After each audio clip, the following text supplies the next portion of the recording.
But there's another part with Andor talking about promises an epic battle against the Empire in Star Wars' latest series. And I put in the description, Andor's going to put the war back in Star Wars. Because we do end up with, we even saw in the trailer this space battle reminiscent of the prequels, right? And I think that's going to be very rewarding for fans of Star Wars, being able to see us in the stars with a war, right? Actual space battles. It should look fantastic. And in this article, it's kind of short and kind of just fluff, to be honest. But it goes on to say it's for long-term fans. There's plenty to be excited about. A glimpse of the Galactic Senate from the prequels. Return to the Forrest Whitaker Saw Gerrera, so we get that. Return to the Forrest Whitaker. But external shots of Coruscant. You missed the trees for the Forrest Whitaker. That's what it should say. Stunning vistas, battle shots, lavish empirical interiors, a real sense of visual groundedness with promises what looks even more epic Star Wars streaming series than we're used to. Bad news, you have to wait till September 21st. And it says, bring on the rebellion. So, look, I agree. And I am getting super excited for the show. I hope that they get more people, the casuals, the normies, just the Disney Plus subscribers, to tune in and catch the show. And it should be for especially, I think, prequel fans. Did you see the new article that's like Andor is Star Wars' scurrilous take on the Trumpian world? No, that's it's on Empires, and it has a new image as well of I literally was about to say I came across that before coming on the stream. I'm sure that's going to make some fans very delighted. Yeah, I'll put it in the private chat. So if you want to pull it up, if you want to, I see it. I got it. You got it. Okay, I've got it right here. We can take a look at it together. Fandom is going to have fun with this one. I'm happy. So this is 2 hours ago, right before we came on. It says, in many ways, it's not surprising Tony Gilroy's taken on a Star Wars project of his own. After all, he was majorly involved in Rogue One, which this show originates from. He's credited as co-writer, but elsewhere he's been less known for sci-fi than scripting gritty political legal thrillers. Right, Bourne Trilogy, Michael Clayton, both are fantastic, by the way. He has no interest. Oh, this is funny. Admitting he has no interest in Star Wars generally. Oh no, that's good. It's literally good. It really is. I agree with Jason. I think we spoke about this on the Making Star Wars show a while back. While it doesn't really matter that directors are necessarily personally involved in the Star Wars universe in terms of their own interests. We have certain YouTube channels. Counterintuitive. We have certain YouTube channels that think every Star Wars should be done by super fans. I like Dave Filoni. Dave Filoni did that thing I like. Therefore, it's like if you wanted everything. I'm not knocking like The Mandalorian, but if you only want The Mandalorian, then that's all you will ever get. If with that methodology, you won't get anything that steps outside it. Star Wars will never step outside of itself if you don't do that. And that's the only way that we get new things brought to the table that Dave Filoni can then capitalize on in doing what he does. It's ultimately super healthy. Well, we know that the Acolyte has gotten a bit of criticism because there's a writer or two in the writer's room who are not Star Wars super fans. Even though the showrunner, Leslie Headland, is a huge Star Wars super fan. And many of the writers are. You've got the same oversight there with Filoni over content creation. It's going to be an excellent series, but they've created video after video after video how there's a writer in the writer's room that isn't a Star Wars super fan and has to have things explained. And here we get from Rogue One, as you both have kind of already mentioned, that he admittedly is not a Star Wars superfan. In fact, he has no interest in Star Wars generally. But here's the caveats, though. He is a huge Star Wars Rebels fan. He's praised Really? Star Wars Rebels. Oh, yeah. Him and his brother, all about Star Wars Rebels. They loved that side of Star Wars, ironically. And I wanted to bring on the point where I already have the sense that Andor is going to play into the war in Ukraine. The parallels there are going to be pretty stark. I think we'll be able to see those because but only by coincidence, because exactly. It was filmed way before. Yeah, I agree, but I think that it's going to be clear. I think it will be. And because Star Wars at its heart, and it goes back to Lucas, is about people resisting empirical kind of governments, right? I can't wait to get to the Fiona Shaw quotes. Well, recently, when I was talking to sources about Andor, that was one of the things that I was told that I put in that last article, was that it was about what happens to corporations once imperialism fully takes over. Once you fully move on, what do the corporations become? And then they essentially become enslavers. Yeah, and what we see with Russia invading Ukraine, and we see who Trump wishes he was. Trump wishes he was a Russian oligarch. We're going to get there in 1 second. We're going to get there, Jason. I can already see it in the next paragraph. But with that, and also then the Ukrainian people, refugees being spread out to countries around the world, and trying to pick up the remnants of their lives, as that is what is going to happen in Andor. That we're going to see people displaced by the Empire and fleeing to different worlds, different planets, and their lives being disrupted.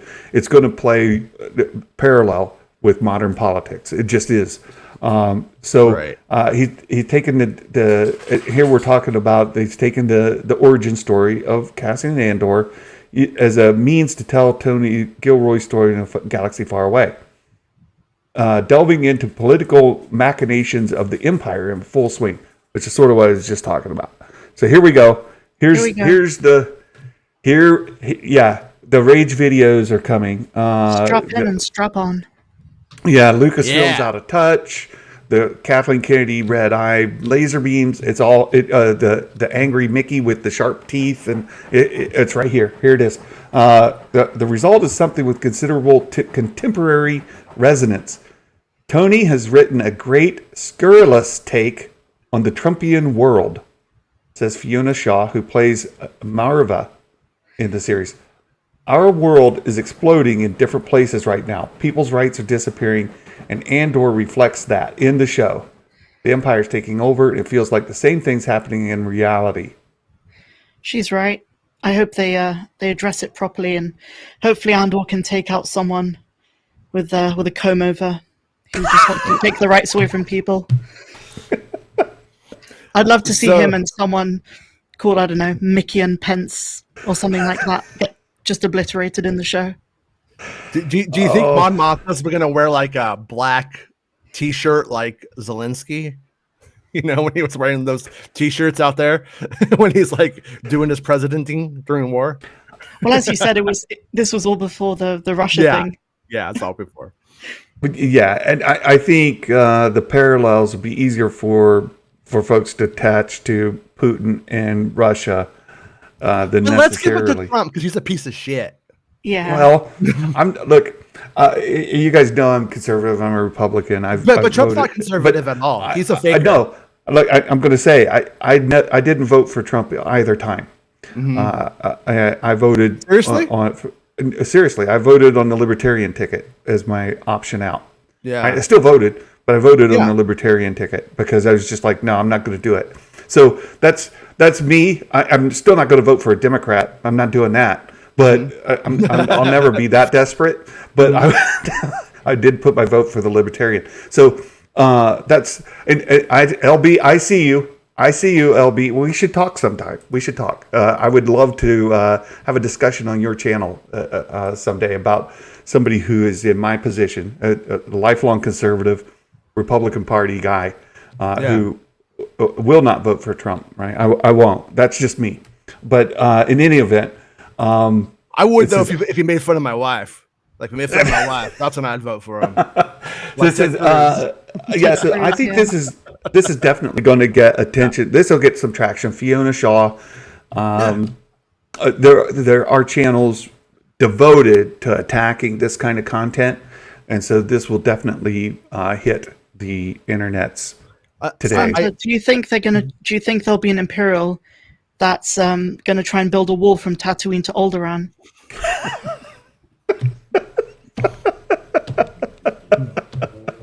Oh, LB, thank you for this. This here deserves a highlight just because he used my favorite term, my favorite LB term. Maybe I could talk some sense into these buffoons. LB, I would love to. I would love to. Ducky, the OT was about Vietnam. And we know that after the fact for sure. And we know that that George Lucas was anti-Nixon. He was definitely. He was saying it by 1980, for the record. He was saying it like you could even see it from Star Wars to Jedi in like the 82 interviews. He's saying it. And he specifically said that the Emperor has a name, and his name is Richard Nixon. That's a quote. Well, because Lucas was afraid because he tried to do Nixon's aides wanted to do a January 6th. They were trying to find ways to use the military to barricade him in office and keep him in power. And how can we use the people to stay in power? I've tried to find, because Roger Stone was one of Nixon's aides. I wondered if Roger Stone was the one who had the idea, but I was never able. I researched it, tried to find if that was him, because that's so crazy. That would be like the craziest Star Wars article of the world if that was true. But it very well may be, because we know Roger Stone has a Nixon tattoo because he's a maniac. Well, I can't disagree. Okay. But Ducky's correct here. It's a bit of a timeless, because the way he wove it into the story gave you definitely World War II kind of anti-Nazi kind of vibes. Yeah. And when Lucas came out and said basically that the Empire is the Nixon regime, and that U.S. forces, and that the Ewoks and the rebels represented the Vietnamese people. That was quite stark and very direct. He didn't infer that; he said it. I mean, so and we're seeing that with Ukraine now. I mean, the Ukrainians are Ewoks. That's 100% what I was going to say. Yeah. Is this comment here, and I was kind of alluding to it already. She's saying that Tony wrote this Trumpian bit in, but to me, I think people are going to pick up on the Ukrainian situation more than the Trumpian situation. Well, I think it's fair to say that that Trumpian world includes Ukraine. The impeachment of Trump had a lot to do with his handling of the Ukraine situation and then wanting to get that ball rolling. Remember? Like, that's what started this, was him going, what are you going to do for me, Ukraine? What are you going to get from on Hunter Biden? What are you going to make up for me? And then once there was nobody to protect that, then we end up with the situation that we're in. So I would say the Ukrainian thing even encompasses that the Trumpian world. It's all part of the same thing. I can see that. It's like a precursor to it. Yeah. And they can include more of the Russia-Ukraine stuff into season 2. Like, kind of make it more deliberate. I'm less on the same page as you. I get what you're saying, but I'm just not willing to go all the way in there. Tony Gilroy's on the left, so you're coming from it from a Republican view, whereas his worldview would be much more aligned with myself or Jason. You're right. From that kind of perspective. I don't get Anyway, I don't agree with you completely in line there where the Trump spurred on the Ukrainian situation. I back off of that, but I put that directly on Putin, and that's where I'll leave that. But for as far as this goes, I think that Well, they attacked in 2014. Remember, those are the 2014 stuff. exactly. So it was an ongoing thing. Trump was in the middle of that. That's all I'm saying. Well, I'm saying that the concept of a Trumpian world, I think though, like it encompasses more than just Trump himself, right? But global politics. So yeah, okay. that's what I mean. Yeah. Whether Tony Gilroy was writing this, and this is where I'm making the parallel. Okay. George Lucas wrote Star Wars as anti-Nixon with an anti-Nixon narrative. That was part of his story. He wrapped it really, really well, and he told that story just brilliantly. And what we see here, and I think Tony Gilroy has done, at least I think he has done the exact same thing, where he has this we say it here in this quote, right? This is going directly at the Trumpian world, right? But I think he's written it in such a way that you don't have to, it's not going to be pushed at you, Trump's a bad actor. It fits the story because that's how it was written, just like the Vietnamese in Star Wars, right? It fits the story because that's how it was written. But just for the average viewer, it's going to come off as Star Wars. It's not going to come across as anti-Trump. I agree that it's Star Wars, but she's literally telling you it's going to be anti-Trump. Yeah. Well, it's just like George Lucas told us it was anti-Nixon. It's exactly the same. That's my point. It's exactly the same. And hopefully that Andor, when you watch it, will come off the same way that Star Wars did to the original trilogy, and won't come off as preaching at people. Like you watch Star Wars, you didn't pick up that he was preaching anti-Nixon. That wasn't what the movies, when you watch them, you're not like, oh, this is the anti-Nixon trilogy. It's not until you get to the trilogy aspect of it. If you just saw A New Hope, you're just like, imperialism is bad. Right. Yeah. But when you get to the whole trilogy, when you look at it, when you hit like the Return of the Jedi point, it starts to become more obvious, maybe. Yeah. But I don't think they're going to spray tan Palpatine orange, but I do think the messaging will be clear. yeah. Very good, Meg. Perfect. Let's see if there's something else in here to pick out in the article. Set in the 5 years running up to Rogue One, expand on Luna's not exactly clean-cut hero. Efforts undertaken by the rising rebels to fight back against Palpatine's regime. Shaw continues, I was impressed by Tony's social realist intentions. So there you got social messaging right in it. Again, this is what some of these YouTube channels are preaching about every single day. Well, Keep the social Stellan messaging out of my Skarsgård's character does have some like Steve Bannon vibes on the yacht when he was getting arrested for spending the all of the build the wall money. You know, he does. I wonder if do you guys think Stellan Luthen? Do you think he's actually a good guy, or do you think that that's like a big twist? Is it a big like trick to like? He's kind of morally grey. He's like not all the way Saw Gerrera, but he seems to be like, you know, a guy in the rebellion fighting the Empire, but on his own terms. Yeah. Well, in context of what I could see that happening. Yeah, in context of this story and what you just said, I could see it happening now. I wouldn't have before, but I could see it happening now. Let's see, what else does it say? For Gilroy, the series continues tradition of the rest of his work.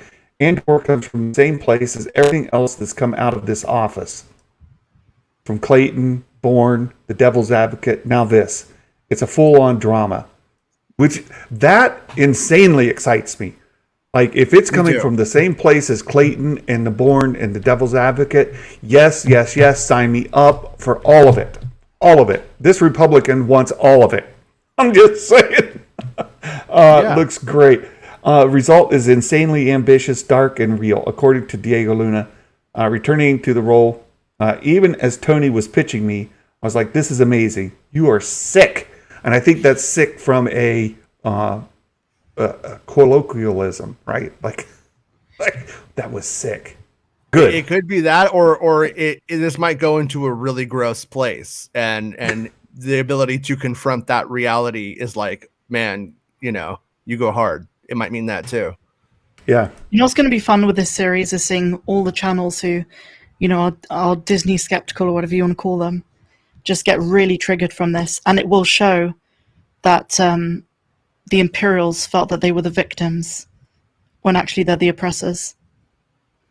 Because they always think they're the victim in a situation. Like, they'll provoke people with some like narrative on Twitter, and then they'll get like backlash, and then they'll make 10 videos saying, I was bullied, I'm just trying to promote positivity. And then they say stuff like, we are the rebellion. It's like, fuck off. No, you're not.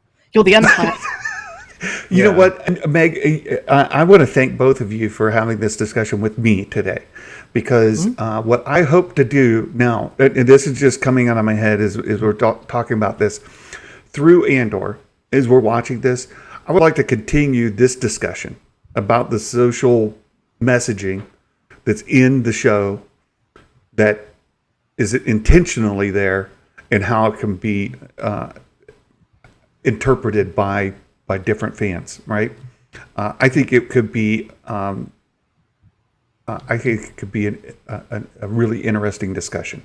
When I try to think about it, like I try to imagine, like if I just want to say like social conservatism, if it really existed today, like I honestly don't feel like current politics really that's very conservative. I don't think they're looking back at anything, trying to preserve anything that was real. So I'm not sure. I think it's like it's something different right now. But when I try to look at it, as if I was a conservative, and like what this show would mean to me, like how would it play, I think that the takeaway would be like, don't go this far, or if you believe that like you are trying to, if your methodology, if it ends up doing this, it's the wrong thing.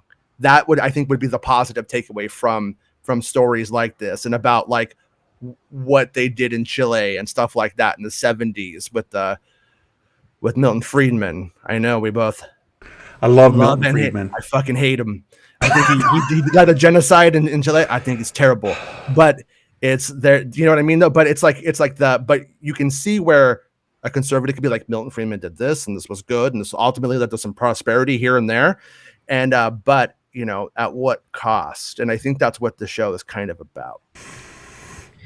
Yeah. For who? Like who? Yeah, somebody prospered, but who? And who didn't? Like if everybody wins, fantastic. But when the losers are at such, when the winners get so much, you're like, oh, it's so beautiful up there. But then you look at like Andor, and he's like, they're all so fat, and and I'm down here fucking eating scraps like a rat. Like I could see where the message, I think, would be like, there's a line.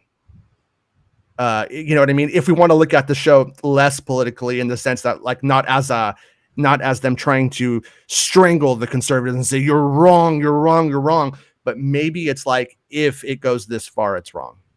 I think there's Jason's a line. Right. Yeah. It's all about that line.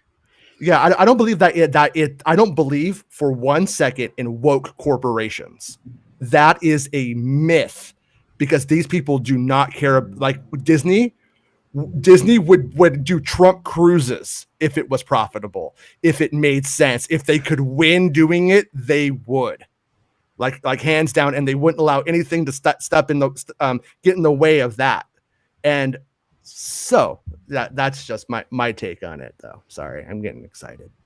No, I think your take is absolutely right, both on work corporations and all of that, because at the end of the day, it's money that talks. Yeah. But also just on what the series is going to be. I don't think it's going to, try and be like, conservatives, you're wrong. But I do think it's going to have a subtext of putting up a mirror to the more extreme sides of things, and when things can go too far, when you start taking rights away from people and having this narrative that you may as well have subtitles in German, then something's wrong with your country type of thing. Yeah.